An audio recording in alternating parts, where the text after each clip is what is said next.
Halo semua, perkenalkan saya Andi Musdalifa, kelas 12 MIPA 2. Di sini saya akan membahas tentang faktor-faktor penyebab pelanggaran hak dan pengingkaran kewajiban. Ada beberapa poin yang akan saya bahas mengenai materi tersebut. Yang pertama yaitu sikap egois atau terlalu mementingkan diri sendiri.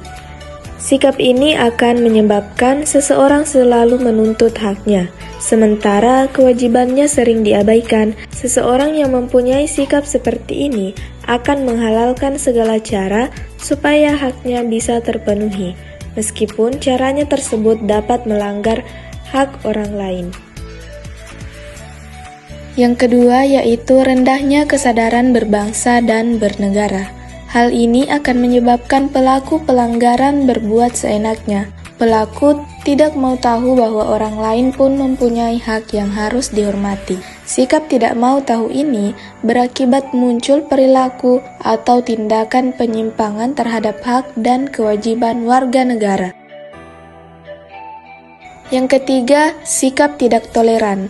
Sikap ini akan menyebabkan munculnya saling tidak menghargai dan tidak menghormati atas kedudukan atau keberadaan orang lain.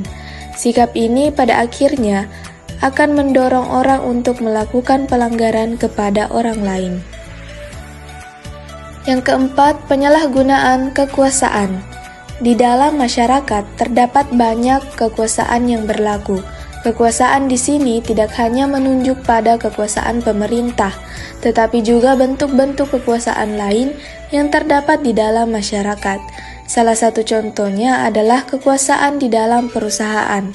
Para pengusaha yang tidak memperdulikan hak-hak buruhnya jelas melanggar hak warga negara.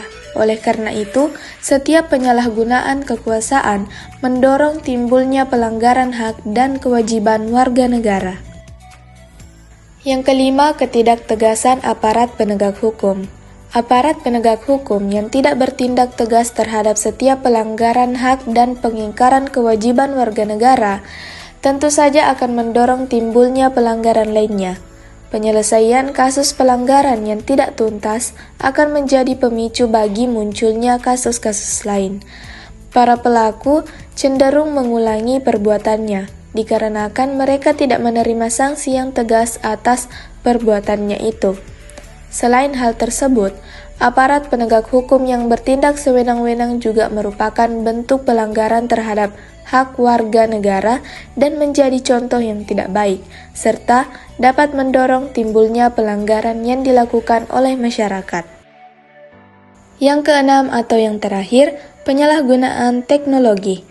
Kemajuan teknologi dapat memberikan pengaruh yang positif, tetapi bisa juga memberikan pengaruh negatif, bahkan dapat memicu timbulnya kejahatan. Anda tentunya pernah mendengar terjadinya kasus penculikan yang berawal dari pertemanan dalam jejaring sosial. Kasus tersebut menjadi bukti apabila kemajuan teknologi tidak dimanfaatkan untuk hal-hal yang sesuai aturan. Tentu saja akan menjadi penyebab timbulnya pelanggaran hak warga negara. Selain itu juga, kemajuan teknologi dalam bidang produksi ternyata dapat menimbulkan dampak negatif. Misalnya, munculnya pencemaran lingkungan yang bisa mengakibatkan terganggunya kesehatan manusia.